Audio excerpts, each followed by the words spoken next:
सिंधुदुर्ग जिल्ह्यात प्रथमच ओरोस इथं Mahindra first choice multi brand car service workshop Jaitapkar automobiles. संपूर्ण महाराष्ट्रात प्रसिद्ध असलेला वैशिष्ट्यपूर्ण प्रथा परंपरा जपणाऱ्या कुणकेरी इथल्या हुडोत्सवाला महाराष्ट्राच्या कानाकोपऱ्यातून भाविकांनी गर्दी केली। कुणकेरी, आंबेगाव आणि कोलगाव अशा 3 गावाच्या एकीचा प्रतीक असलेला हा हुडोत्सव भाविकांच्या अलोट गर्दीत संपन्न झाला। जैतापकर बिल्डर्स अँड डेव्हलपर्स 20 वर्षांपासून गृहस्वप्न साकार करणारं एक नातं विश्वासाचं।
हिरव्यागार वनराईत वसलेल्या संपूर्ण महाराष्ट्रात प्रसिद्ध असलेल्या वैशिष्ट्यपूर्ण प्रथा परंपरा जपणाऱ्या सावंतवाडी तालुक्यातील कुणकेरी गावातील प्रसिद्ध हुडोत्सवाला प्रारंभ झाला। या हुडोत्सवाला महाराष्ट्राच्या कानाकोपऱ्यातून तसेच गोवा आणि कर्नाटक राज्यातून हजारोंच्या संख्येने भाविकांनी गर्दी केली। वास्तविक महाशिवरात्रीच्या रात्री कुणकेरीच्या शिमगोत्सवाला सुरुवात होते। या दरम्यान हव्वा हव्वाच्या आरोळीने गावात रोंबाटांचं रोमांच पाहायला मिळतो।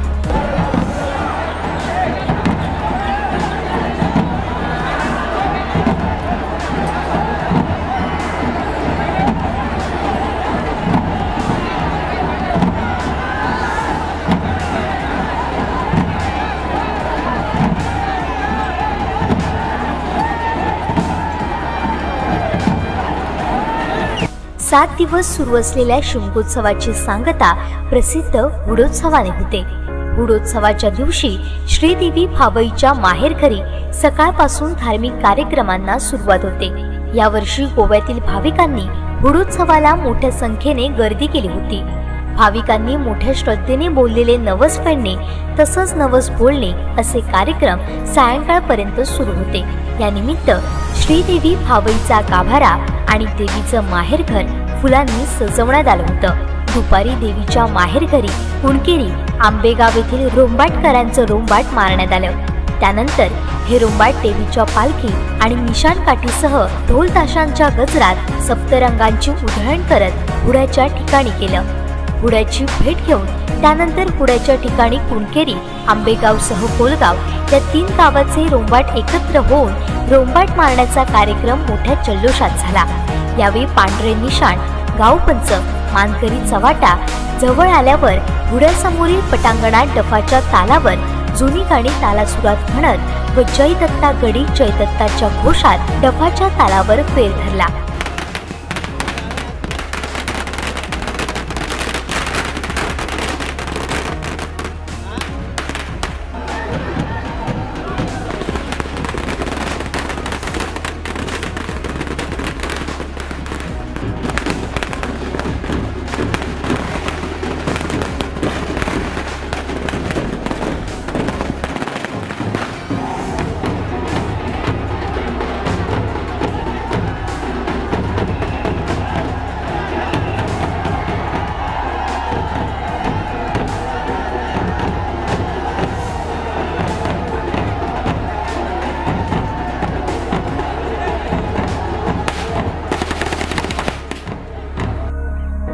त्याचवेळी हुड्याच्या शेजारीच घोडेमोडणी आणि वाघ शिकार असा आगळा वेगळा कार्यक्रम पार पडला। हुड्याच्या शेजारी असलेला दगड उचलण्यासाठी तरुणाईमध्ये मोठी स्पर्धा रंगली होती।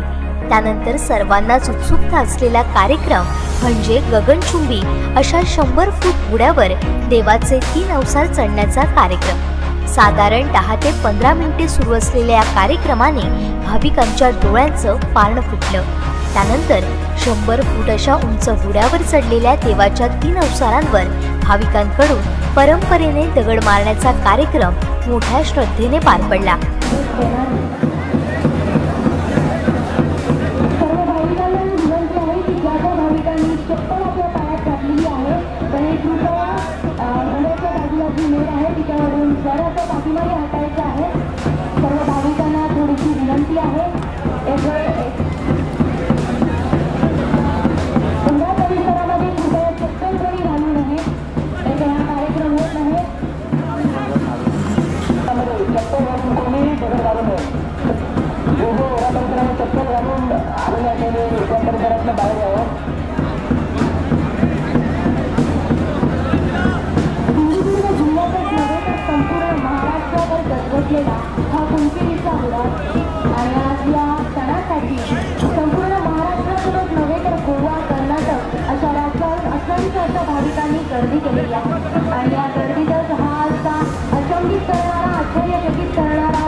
त्यानंतर कुणकेरी, आंबेगाव आणि कोलगाव अशा 3 गावाचा एकीचा प्रतीक असलेला हा हुडोत्सव परंपरेने आणि भाविकांच्या अलोट गर्दीत संपन्न झाला।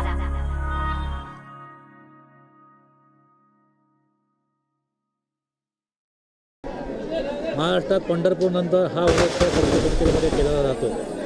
इथे ह्या कार्यक्रमास बऱ्याच भागातील चाकरमानी लोक असतील, भाविक असतील, या बहुसंख्येने येत असतात। हा उत्सवानिमित्त आमच्या पूर्वजांनी जी पारंपरिक परंपरा टिकवून ठेवली आहे त्याचं हे एक प्रतीक आहे, एकात्मिकेचं हे लक्षण आहे। बऱ्याच ठिकाणी बऱ्याच वेळी ह्या वाडीवाईज समाजवाईज जी रोमटं येतात, ह्या रोमटामध्ये बऱ्यापैकी असलेले मागील असलेले हवेदावे ह्या रोमटाच्या कारणाने संपलेले जातात आणि पुन्हा एकदा नवचैतन्य या कार्यक्रमातनं नवचैतन्य मिळून गावामध्ये एक सुखसमृद्धीचं वातावरण निर्माण होतं। ही ओढोत्सवात आलेले सर्व भाविक हे आमच्या गावातील चाकरमानी असतात आणि पूर्णपणे चाकरमानी लोक ही सिंधुदुर्ग, गोवा, महाराष्ट्रातील इतर भागातनं त्या ठिकाणी येत असतात। ओढोत्सवानिमित्त प्रथमतः ओढोत्सवानिमित्त आलेल्या सर्व भाविकांचे मी गावाच्या वतीने त्याचप्रमाणे हा ओढोत्सव सगळ्यांच्या देवस्थान कमिटी, गावपंच व सर्व ग्रामस्थ यांच्या सर्वांच्या सहकार्याने चांगल्या प्रकारे संपन्न होतो। कुणकेरीच्या ओढोत्सवाला आलेल्या सर्व भाविकांचे मी आमच्या देवस्थान कमिटी, गावपंच व ग्रामस्थ यांच्या वतीने स्वागत करतो। प्रत्येक गावामध्ये शिमगोत्सव साजरा केला जातो, त्यापैकीच एक म्हणजे आमच्या कुणकेरी गावातील एक प्रसिद्ध असा हुडोत्सव, ज्याची ख्यातिकीर्ती सगळ्यांना माहिती आहे। महाराष्ट्रापासून शेजारच्या राज्यामध्ये पण आजपर्यंत पसरलेली आहे। हुडोत्सव ही आमच्या कुणकेरीच्या शिमग्याची शान आहे। होळीच्या 6व्या दिवशी व 7व्या दिवशी कुणकेरी गावामध्ये नवचैतन्य करणारं वातावरण निर्माण झालेलं असतं। नोकर चाकर, चाकरमणी, मुंबई त्याहून बाहेर परदेशात जे आहेत ते सगळे कुणकेरीकडे मध्ये आलेले असतात स्पेशली हुडोत्सवासाठी। आणि आमचा प्रमुख कार्यक्रम म्हणजे हा हुडोत्सव। आता तुम्ही इथे बघू शकता की हुडोत्सवासाठी प्रचंड गर्दी झालेली आहे आणि ही गर्दी आता उत्सव वाढत जाणारी आहे। आमच्या गावातर्फे, आमच्या देवस्थान कमिटीतर्फे भाविकांचा हा हुडोत्सव जो आहे तो अतिशय चैतन्यपूर्ण वातावरणाचा आम्ही साजरा करतो। या कार्यक्रमासाठी आलेले सर्व भाविक, भक्त, आप्तसुखी आणि मित्रपरिवार या सर्वांचं देवस्थान मानकरी आणि पंचमंडळे, त्याचबरोबर देवस्थान समिती, त्याच्यामध्ये त्यांचे सहकारी आणि गावाच्या वतीने मी प्रथम सर्वांचं स्वागत करतो। त्याचबरोबर या कार्यक्रमासाठी जे वेगवेगळ्या माध्यमातून, प्रसार माध्यमातून जी मंडळी आलेली आहे त्यांचंही या ठिकाणी मी स्वागत करतो। विशेष म्हणजे हा आजचा जो कार्यक्रम आहे, आजचा जो दिवस आहे हुडोत्सव, हा होळीच्या बरोबर 7व्या दिवशी संपन्न होतो।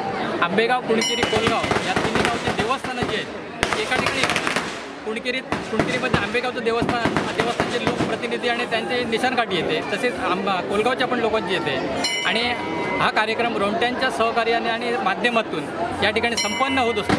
आज 26 मार्च देवी भावई मातेचा आणि गेले कित्येक दिवस आपण त्या कार्यक्रमाची अगदी उत्साहाने वाट पाहत होतो. कार्यक्रम आज भाविकांच्या उपस्थितीत ते संपन्न होत आहे. मुख्य गोष्ट सांगली की जर नवसाला पावणारी श्रीदेवी भावई माता या देवीची ख्याती आहे आणि एवढे असते एकात्मतेचं प्रतीक देणारा हा एक आगळा वेगळा असा सण आहे. कारण वर्षभर होणारे सगळे भांडण ते सगळं विसरून तिन्ही गावचे जे सगळे लोक आहेत ते एकत्र येऊन अगदी आनंदाने उत्साहाने आणि अगदी रोमांचक कार्यक्रम साजरे करतात आणि सिंधुदुर्गातच नव्हे तर संपूर्ण महाराष्ट्रभर कुणकेरी, आंबेगाव आणि कोलगाव तिन्ही गावांचा संगम हा उत्सव अगदी आनंदाने